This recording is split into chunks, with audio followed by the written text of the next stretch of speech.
Hi, it's Dwyer, gamblersadvisory.com, here to talk about the rematch of what I believe was 2009's fight of the year. And that is the rematch between Paul Williams and middleweight champion Sergio Martinez. Now, just a bit of history. Before the first fight, when Paul Williams was heavily favored and Sergio Martinez was a late replacement for Kelly Pavlik, who was injured, right? Williams was regarded as the most feared man in boxing, and at that time, I made a video where I told viewers not to bet on this fight because I thought the fight was too close to call. Because Sergio Martinez, for years, not just recently, but for years, has been an open secret in boxing. He is a great fighter. And quite frankly, he is a counterpuncher's counterpuncher. He's among the best counterpunchers I've seen.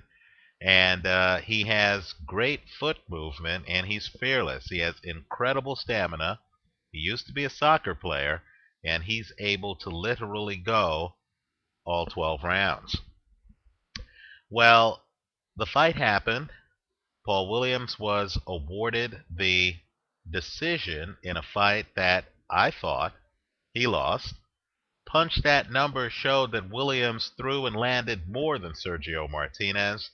The fight was so lively and the outcome so debatable that these two are actually going to fight again. And of course, in the last year, what's happened is Paul Williams took on Kermit Cintron, and I know this is going to be controversial, but quite frankly, I thought Cintron was winning that fight when the fight was stopped because Cintron fell out of the ring.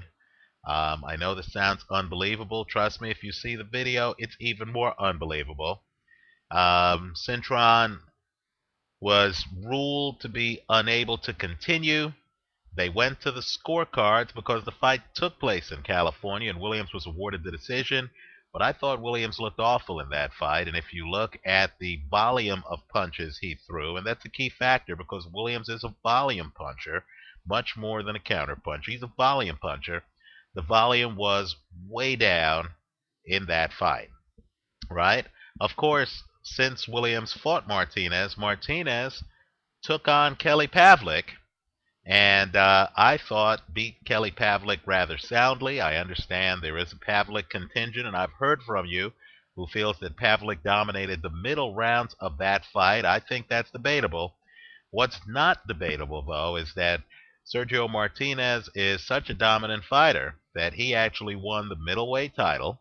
And keep in mind, since he was the junior middleweight champion, he actually had the belts at 154 and at 160. This upcoming fight will be at 160. In fact, it's not even at 160 because Paul Williams' camp actually asked for and received a catch weight on the fight. I believe the catch weight might be 157 or 158. Viewers, I urge people watching the fight to list the catch weight in their comments on this video. Now let's talk about the rematch itself, right? Obviously, I thought that Sergio Martinez deserved a narrow win in their first fight. I believe in the rematch, he wins the fight, and he does so even more convincingly because Paul Williams is a volume puncher. Sergio Martinez is a counter puncher. And in rematches in which a counterpuncher has cracked the code of his opponent, I believe that the counterpuncher is more likely to actually pick up where the first fight left off and actually continue the dominance. And let me just say, and these are things these are things I go by. They're listed in my book. Free chapters are available online. It's howtobetonboxing.org, right? It'll take you to Google Books where you can just read several chapters of the book for free. I believe that you know that Sergio Martinez was starting to dominate that first fight just by following the cuts. If you can, take a look at Paul Williams's face right at the end of that first fight. You're going to see he's cut up around both eyes. If you look at that fight over and over, you're going to see that when Martinez is countering Williams, Martinez is hitting Williams flush. Right? Williams, in fact, I thought several times looked like he was almost ready to go down. But Williams is a very resilient guy, and even when he's badly hurt, he continues to throw punches. But one thing is certain: Martinez cut up Williams around his eyes. He was landing on Williams's face to that degree. And understand, here's another theory I have. When a good counterpuncher has you figured out, he has decoded you, he has cracked your code, he can literally do things like drop his hands. And I know that orthodox boxing wisdom is that a fighter who drops his hands is asking for trouble, and you should protect yourself at all times. I'm from across the street. I actually feel that when a counterpuncher is able to drop his hands, that actually makes his punches that much faster. Think about Vitaly Klitschko for a second. In fact, just use your common sense. If I'm blocking your shots with my hands up here, then when I'm going to try to throw, let's say, a right hand, I have to move the hand from the defensive position to offense and then throw the punch, right? But if my hand's down already, when you throw, if I'm a leaner, like Sergio Martinez is, just like Vitaly Klitschko is, if I'm a leaner and you throw and I have head movement and I can just dodge your punch with my head, my hand's already cocked. I don't have to spend time moving it out of a defensive position. I'm already offensive, right? And so you'll see in the first fight, Martinez, pretty early on, is able to drop his hands. I believe he'll be able to drop his hands the entire fight, this fight, because he knows Williams's pattern. And I believe that's going to make him faster. That's going to make him more offensive. That's going to put Williams in big time trouble. Right? Martinez didn't fight a cute fight last time. He was going for the knockout. He hit Williams with many crosses and many hooks. Look at the video.